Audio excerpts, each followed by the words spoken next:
Pai do Senhor Jesus. Amém. Convido os irmãos a abrir a Bíblia em Atos 21.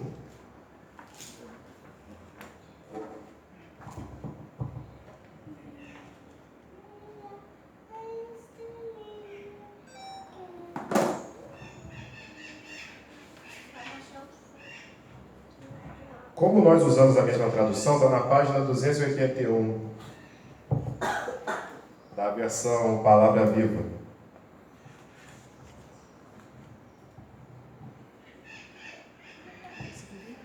Depois de nos separarmos dele, embarcamos navegando diretamente para a ilha de Kos. No dia seguinte fomos para Rhodes e dali continuamos até Pátara. Ali encontramos um navio que ia fazer uma travessa para a Fenícia. Então embarcamos nele e partimos. Pelo caminho podíamos ver a ilha de Chipre, à nossa esquerda, mas continuamos navegando até o porto de Tiro, na Síria, pois ali o navio estava para deixar sua carga. Ao desembarcarmos, fomos procurar e encontramos alguns discípulos e ficamos com eles ali por uma semana. E eles, movidos pelo Espírito Santo, disseram a Paulo que não fosse para Jerusalém.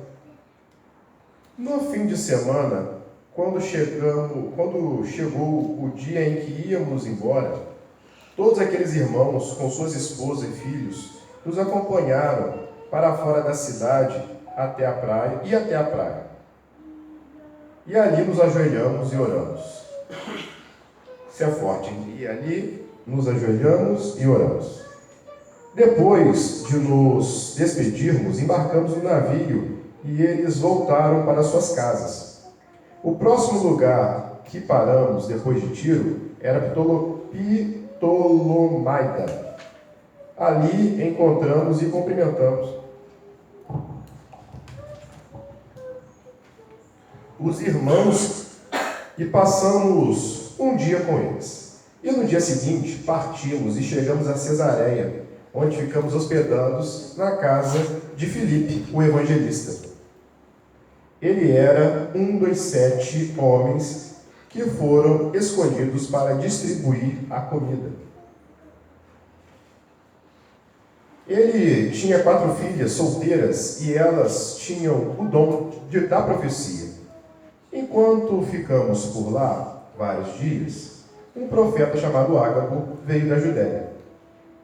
E vindo ao nosso encontro, ele pegou um cinto de Paulo, amarrou os próprios pés e as próprias mãos com ele e disse: assim diz o Espírito Santo, dessa maneira os judeus em Jerusalém amarrarão o homem a quem esse cinto pertence e o entregarão nas mãos dos que não são judeus.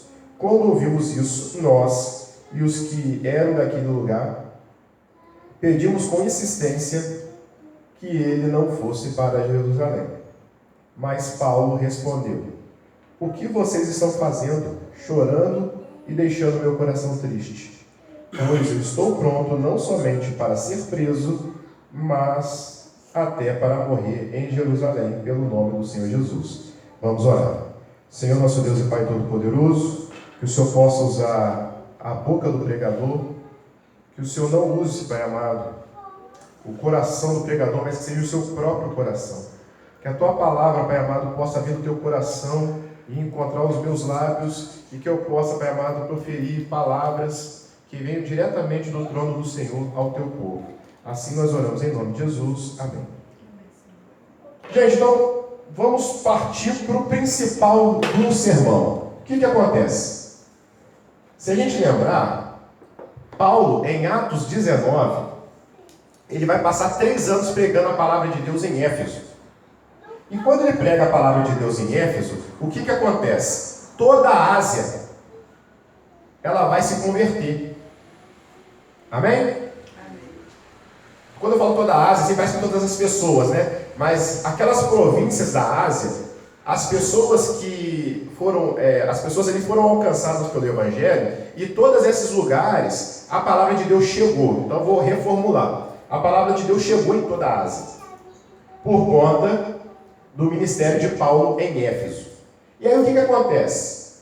No capítulo 20, vai contar a história de Paulo recebendo esses irmãos de Éfeso e vai rolar uma vigília. E aí o jovem Eutico vai cair e vai morrer. Não sei se vocês se lembram disso. O Eutico cai e morre, e o apóstolo Paulo o abraça e o ressuscita. Então isso é uma questão muito importante da gente saber, para a gente poder entender o cerne do sermão dessa manhã. E aí uma coisa interessante que vai acontecer ali, ó. No meio daquela vigília, o apóstolo Paulo fala para eles, ó, tome cuidado, que no meio de vocês vão se levantar homens que vão ensinar aquilo que eles querem ensinar, falsos profetas e tal. E nessa vigília, o fogo desce, porque eu imagino que assim, não tem como você ficar até o amanhecer se o Espírito Santo não estiver incendiando o coração das pessoas.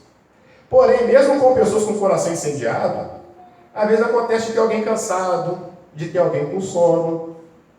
E o que acontece nisso? O texto mostra que isso é uma coisa que é normal. Infelizmente, as coisas da vida, elas acabam nos deixando cansados. E na hora que nós precisamos estar ativos para ouvir a palavra de Deus, às vezes a sonolência bate. Foi o que aconteceu com o Eutico. O Eutico estava no terceiro andar. E quando o Eutico cochila, ele bum, cai no chão e desmaia. Morre. A Bíblia fala que ele morre. O apóstolo Paulo vai e o ressuscita. Então, eu lembro que eu coloquei isso para vocês, que a situação de Eutico fala muito da nossa realidade. A nossa realidade é o quê? Nós estamos cansados. A nossa vida é uma vida muito cansativa. Principalmente se você for querer dar conta de tudo, não é verdade? É família, é trabalho, é emprego, é igreja, é isso, é aquilo, é a casa, é os bichos. São tantas tarefas que nós temos no dia a dia, que se a gente não separar o nosso tempo para Deus, a gente chega realmente no culto cansado, igual o Eutico. E a Bíblia é interessante. Som.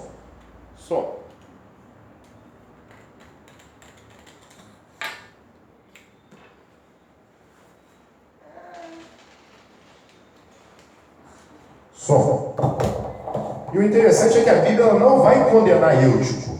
Por que ela não condena Eutico? Pelo contrário, a palavra de Deus fala que a igreja ficou feliz quando o Eutico foi ressuscitado, porque primeiro foi um grande sinal, pô. Imagina uma pessoa morre ressuscitada. Isso é um grande sinal, um grande milagre, não é verdade? A pessoa morreu, de repente você, caramba, perdi ali o meu amigo, perdi meu irmão, perdi. De repente a pessoa volta à vida. E a outra coisa é o seguinte, é que eles entenderam que a pessoa estava cansada. Talvez Eutico trabalhasse na roça, né? Roçou o dia inteiro. Foi para a vigília de noite, chega perto da meia-noite, onde está como? Está cansado. Então essa é uma condição humana. Pode passar. E aí o que acontece? O apóstolo Paulo ele se despede dos irmãos de Éfeso e ele fala uma coisa para eles, ó, a gente não vai se ver mais. Por quê? Porque o apóstolo Paulo já sabia que ele iria para Jerusalém e que indo para Jerusalém ele seria preso. Então algo aqui que é fantástico da gente imaginar é o seguinte: como que alguém que sabe que vai ser preso, como que alguém que sabe que vai passar por um monte de problema, ainda assim decide fazer? E esse é o cerne do sermão. Depois nós vamos entrar na outra parte do sermão, mas primeiro, agora nós vamos trabalhar o cerne do sermão. O que a palavra de Deus está nos ensinando aqui nessa manhã? Nós, seres humanos, nós temos a capacidade de desejar tudo de Deus. Se eu estou doente, eu quero saúde. Se eu estou desempregado, eu quero emprego. Se eu estou sem dinheiro, eu quero dinheiro. Se eu estou com problemas no trabalho, eu quero a solução. Eu quero tudo de Deus. Mas será que nós estamos prontos a doar algo nosso para Deus?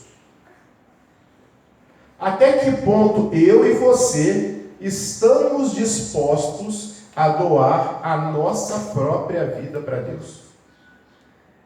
Porque pedir as coisas de Deus é muito fácil.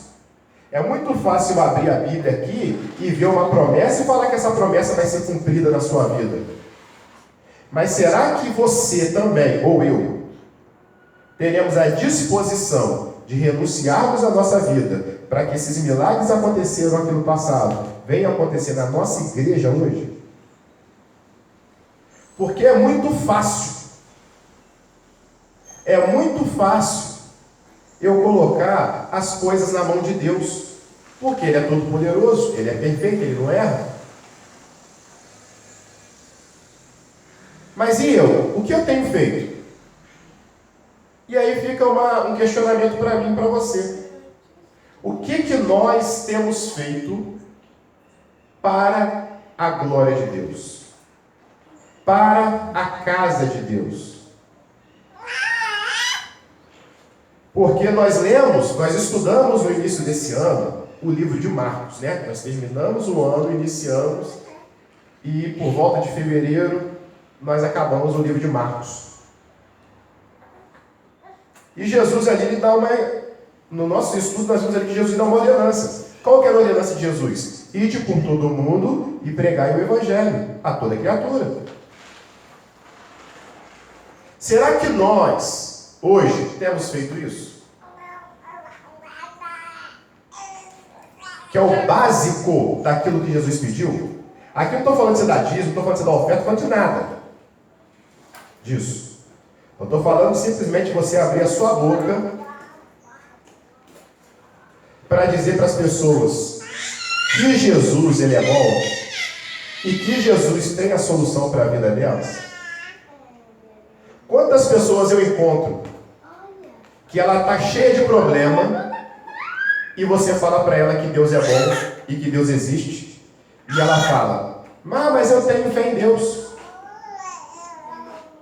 Aí você pergunta: se você tem fé em Deus, por que você está sofrendo então? A dor é uma coisa, o sofrimento é opcional. Doer não tem jeito, sofrer não. A dor, ela vem. Deu um problema? Você sente a dor. Sim ou não, gente? A dor você sente. A dor você não tem opção, mas o sofrimento você tem. Se você acredita que Deus existe, se você acredita que Ele é todo poderoso, se você acredita em todas essas coisas, então por que a gente fica com o coração todo atribulado? O apóstolo Paulo está indo lá, ó. Nós lemos aqui que 2 vezes ele foi avisado: Paulo, não vai, que você vai lá, você vai sofrer, você vai ser preso. E o que ele fala, pessoal? Por que vocês estão chorando? Vocês ainda não entenderam o mistério? Eu estou aqui para isso mesmo. Eu já aprendi e já bati em tanta gente que agora é minha hora de apanhar. Porque se vocês forem lembrar, a Bíblia ela chama ele de Saulo no início do livro de Atos, e fala que ele perseguia a igreja. Eu não sei se vocês se lembram, a Bíblia usa um termo que é parecido com um daquele animal, o javali.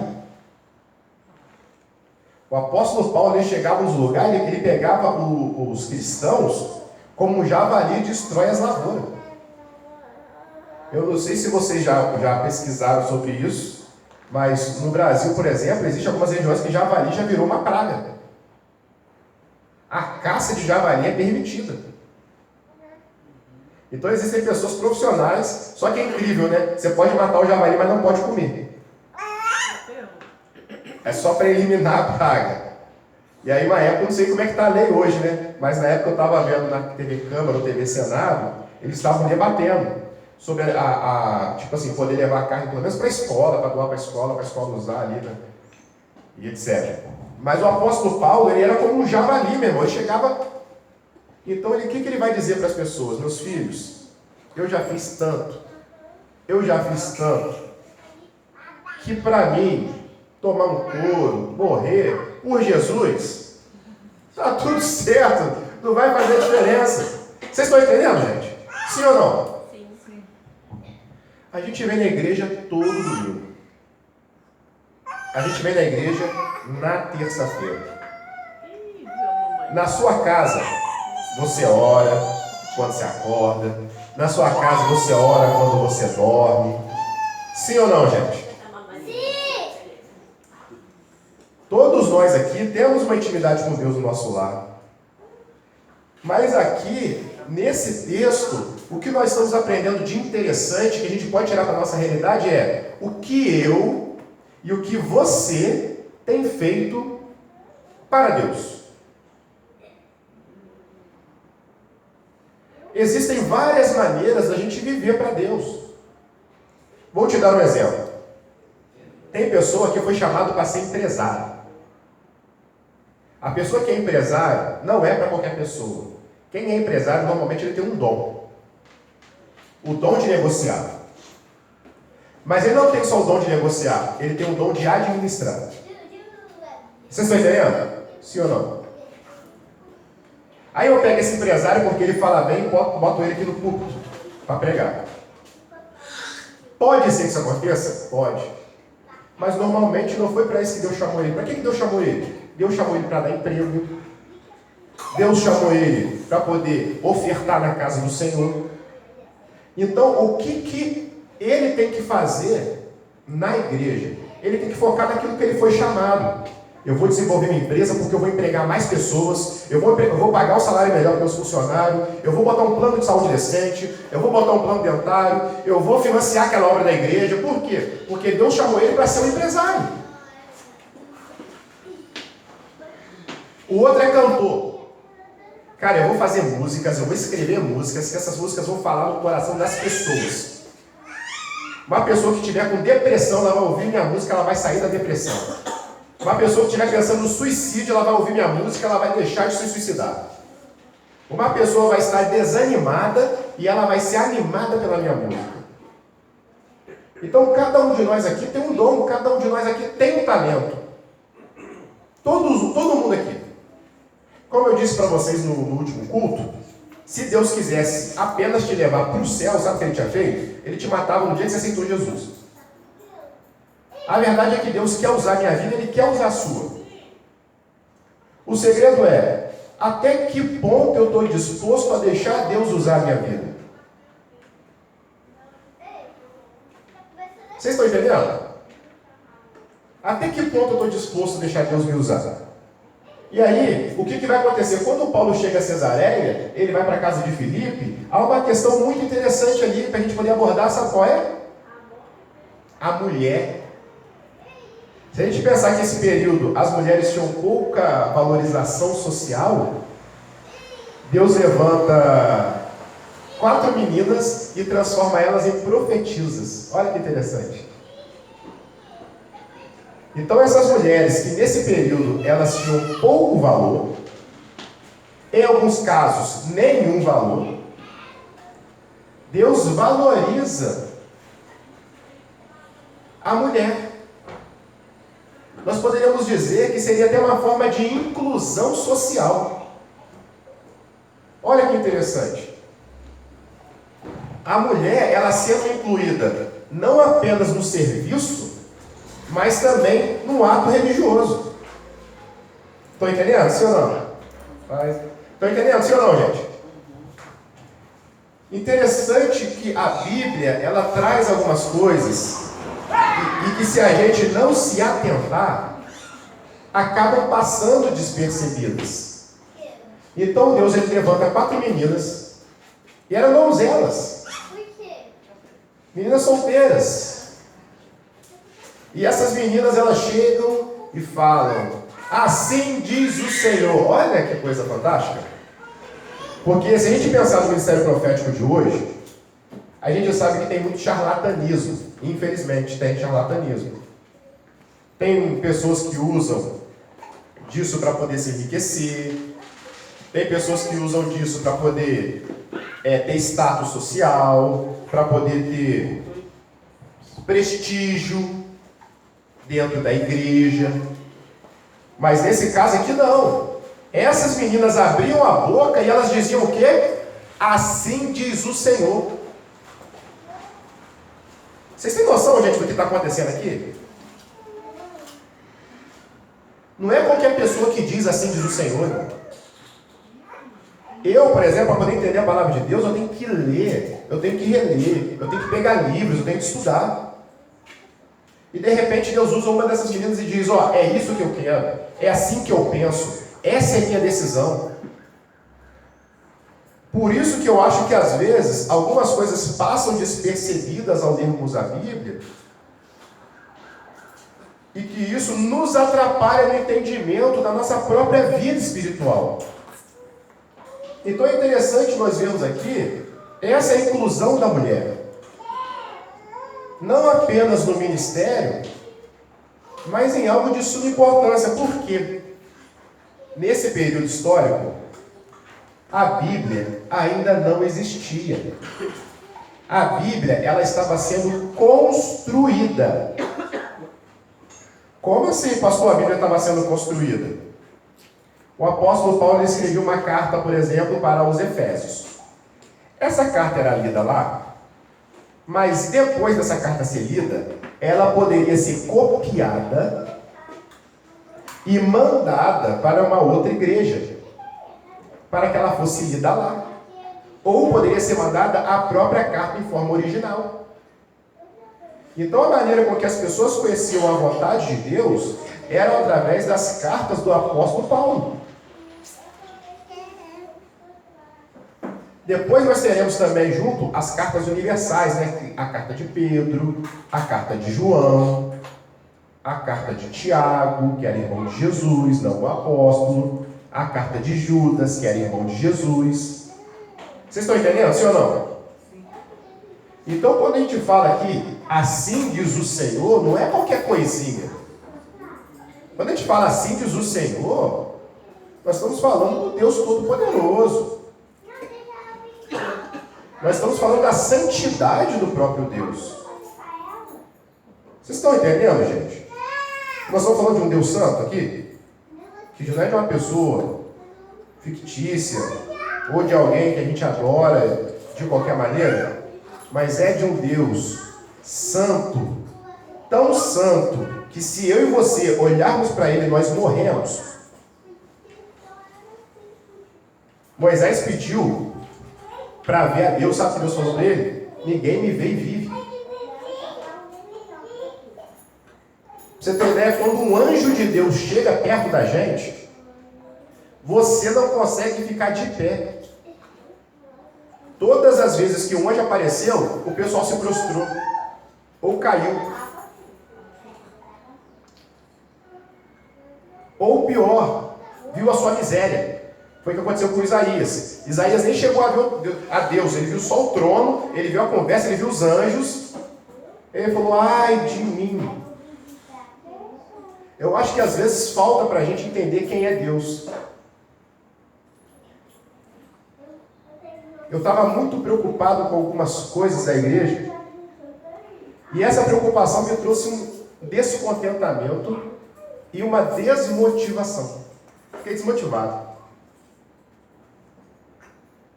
E de repente, Deus, à sua maneira, Ele chamou minha atenção.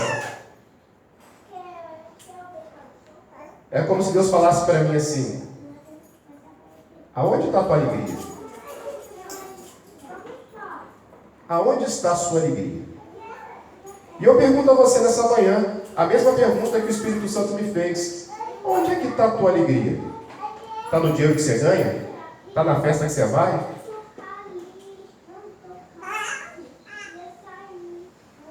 Está onde? Tudo isso é passageiro. Dura no máximo 80 anos. No máximo 80 anos. Depois disso, como diz, é cansaço. Apesar que eu quero ficar bem cansado. Quero ficar bem cansado. Mas a partir daí é cansaço. Aonde é que está a minha e onde é que está a sua alegria? Aonde é que está a minha esperança e onde é que está a esperança de vocês? E aí, o apóstolo Paulo, ele já esqueceu isso tudo. Pode passar, irmão. Ele já passou, ele já não está mais preocupado com essa vida, ele já está preocupado com a vida vindoura. Tem uma certa hora que o apóstolo Paulo fala: para mim viver é Cristo, morrer é ganho. Apesar que morrer é muito melhor.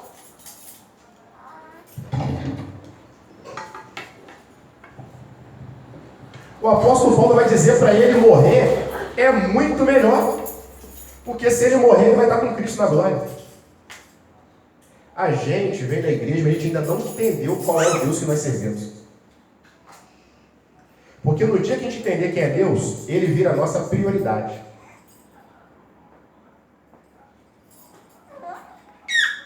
Muitas coisas na nossa vida concorrem com Deus. Fala por mim. Não estou julgando ninguém que não, fala por mim. Quantas coisas concorrem com Deus na nossa vida? Porque a gente ainda não entendeu quem é Ele. Por isso que Jesus, quando Ele chega na mulher samaritana, Ele fala para ela assim: vocês adoram quem vocês não conhecem. Porque os samaritanos adoravam a Deus, mas Jesus fala para ela: vocês adoram quem vocês não conhecem. E às vezes, irmão, misericórdia, parece que nós não conhecemos a Deus e estamos aqui toda terça e domingo.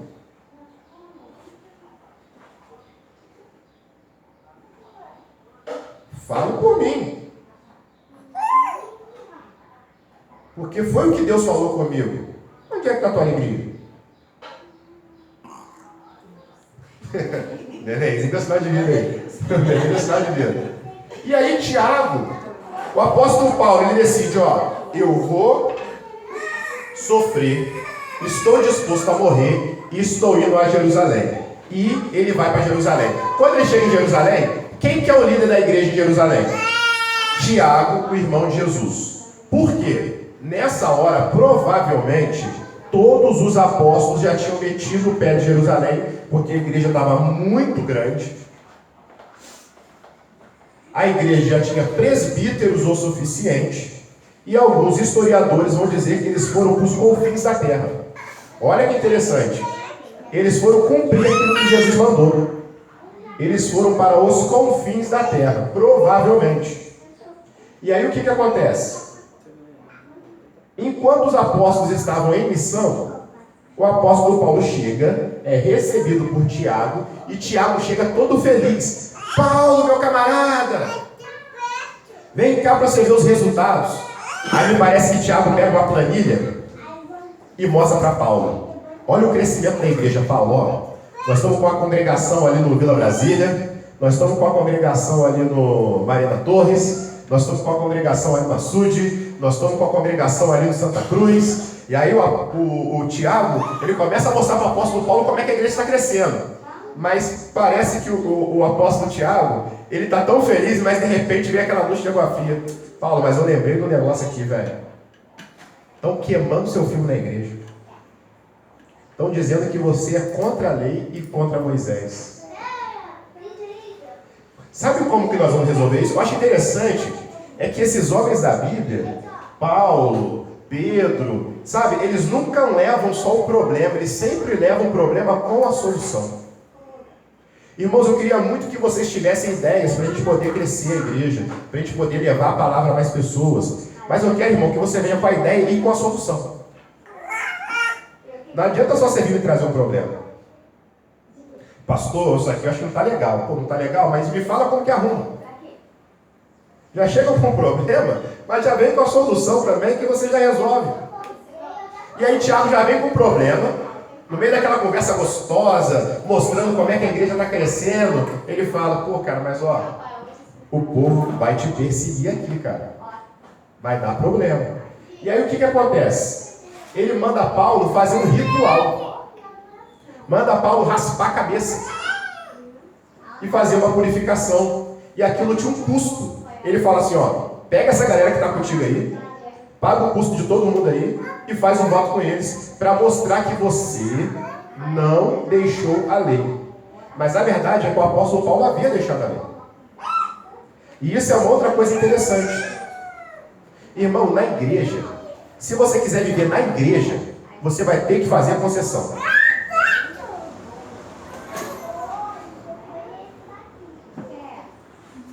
Fala isso para você em silêncio aí. Se eu quiser ficar na igreja, eu vou ter que fazer a concessão. Fala para você em silêncio. Irmão, o apóstolo Paulo, eu não estou falando para você aqui do Zé Ninguém, não.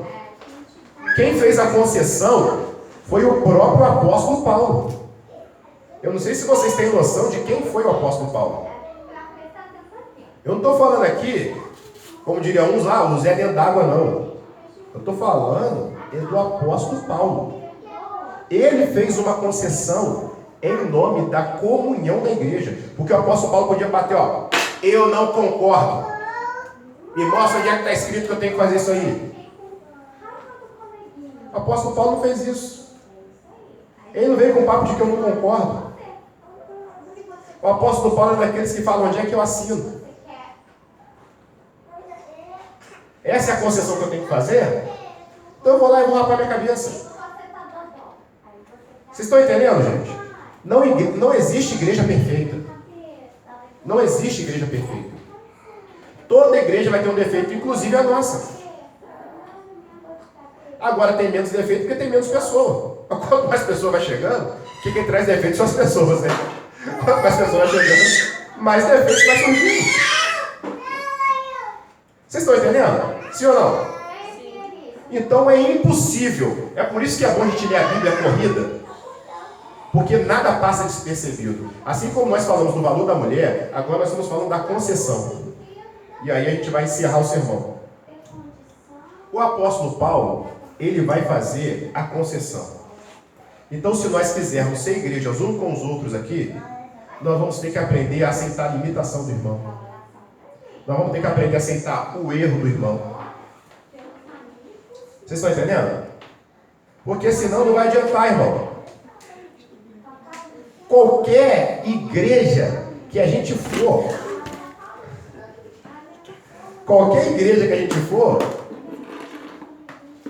nós vamos encontrar defeitos, irmão. Porque não existe igreja perfeita, porque não existe ser humano perfeito. E a igreja, ela é feita por seres humanos. A igreja não é feita, imagine se fosse uma igreja só de anjos, seria uma maravilha. Aí vem o anjo aqui, canta o louvor, toca um teclado afinado, o órgão tudo bonitinho, aí tem lá percussão, tudo afinado, aquele coral maravilhoso. Aí vem aquele anjo cheio de fé e poder, começa a pregar. Aí chega um cara lá endemoniado, ele sai liberto. Entra um cara lá com problema nas drogas, sai liberto. O outro entra com problema no casamento, sai casamento restaurado. O outro entra com problema no alcoolismo, sai liberto. Imagina, o outro entra de cadeira de roda, sai andando. Pô, será uma maravilha.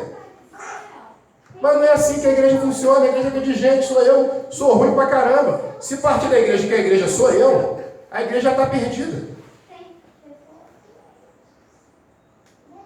Se eu não fizer concessão para o meu irmão, eu já estou partindo do pressuposto de que eu sou perfeito. E eu não sou perfeito. E aí, irmãos, o apóstolo Paulo está no templo e ele é acusado de profanação. O que acontece, gente? Existiu um espaço do templo